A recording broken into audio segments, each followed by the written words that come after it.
Hey everyone, welcome back to my channel. And so I have another journal with me video.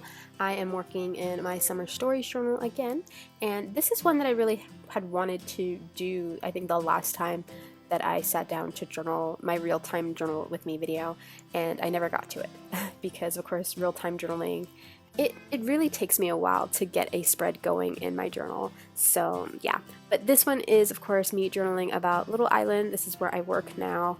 I have a temporary job that just seems a never-ending temporary job because they keep extending my time there. But yeah, so I work here.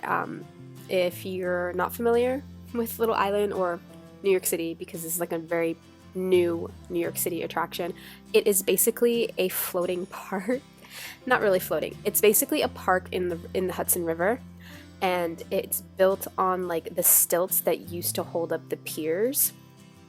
And this pier is Pier 55, but it's built on the remains of Piers 54 and 56 on the Hudson River Park. And those piers have a lot of history. And one really cool bit of history is Pier 54 used to be the Conard the Conard White Star Line pier. It is where those ships from Europe used to dock at when they came to New York. It is actually the dock where the Carpathia docked at with the survivors of the Titanic. It is also the dock where the Lusitania sailed from on the voyage in which it was sunk by the German U-boats.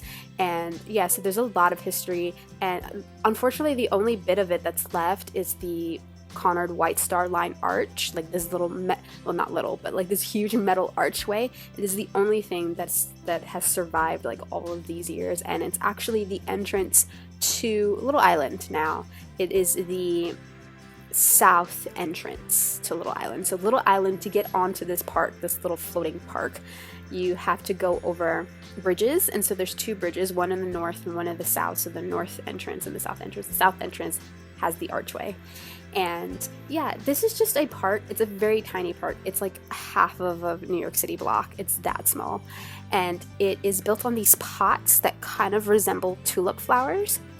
And it has a couple of overlooks, it has a couple of lawns, and it has this huge amphitheater in the back. And it's a public park, but at the same time it acts like a performance venue. And so anytime you go to Little Island, there's always some sort of performance happening, whether it's a rehearsal in the amphitheater or actual performance in like the Glade stage. There's a section of the park called the Glade, and there's a little stage there, like a wooden stage. So something happened in there, and then there's a bunch of pop-up performances, so that just artists just kind of pop up in different sections of the park and basically busk, but they're not busking, they're just performing because they were kind of chosen to perform at certain times, but they'll just pop up randomly throughout the park. And so it's a public park, but it's also sort of like this performance venue, and it's really cool. Like the concept of it is really cool. It is really tiny, so for New York, don't expect something big and lavish. It is small. But if you're around, it's in the Hudson River Park.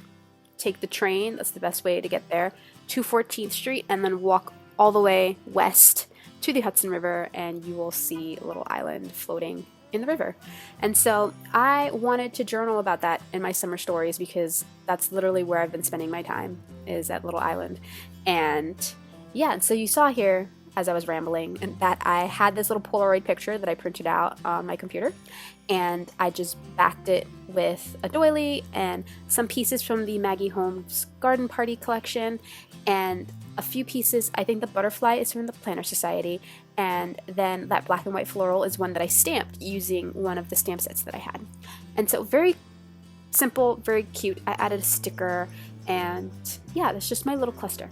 And so on this grid side, this is where I'm doing all of my journaling. I actually pulled out the Felicity Jane Capri stamp set because it has like all these like currently phrases, and so of course I pick out the one that says currently. And I'm so surprised that I stamped this really well, because I did not test stamp this at all. I was like, nope, I'm not going to test stamp it, I'm just going to stamp it right onto my page, and it came out really well. I did have a writing board under my paper just to support, but yeah, so I stamped out currently there, and I am just writing I am just journaling. I am getting all of my frustrations out onto paper because this has been a very interesting transition for me. It's a very interesting learning experience. I think I mentioned it previously in a previous video that I have a temp job here. It is a full-time temp job. This is my first ever full-time job in like an office setting, and it's very weird and very different, and I'm learning new things, and I'm learning new things about myself and like how I deal with just kind of giving up a lot of my time to do something for someone else. Most of my work has been freelance, doing jobs that I think are fun, and so they don't really feel like jobs, or having jobs that allow me the flexibility to do the things that I like to do, like create content and stuff like that. And so having something that kind of sucks all of my time has been very weird to adjust to.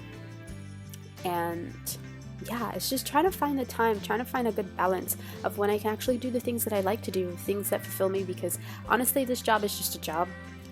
I don't really feel fulfilled at the end of the day, whereas some of my other jobs, I'm using my creativity. I feel like I have a purpose doing something. It doesn't feel like work, I guess you can say. I don't know, I am rambling. This has been a major thing in my life right now, this current period, because I just don't know how to navigate it, I guess. But that's what I'm journaling here, and I'm not going to talk more about it because I think I've talked enough about this weird transition that I'm in. But it just really helps to journal it out and get it down on paper, because I just learn more things about myself that, I didn't know before. But yeah, that is this very quick spread. All of my spreads are really quick because that's all I have time for. But I really hope you enjoyed how this came together. Thank you so much for watching, and I will see you all next time. Bye!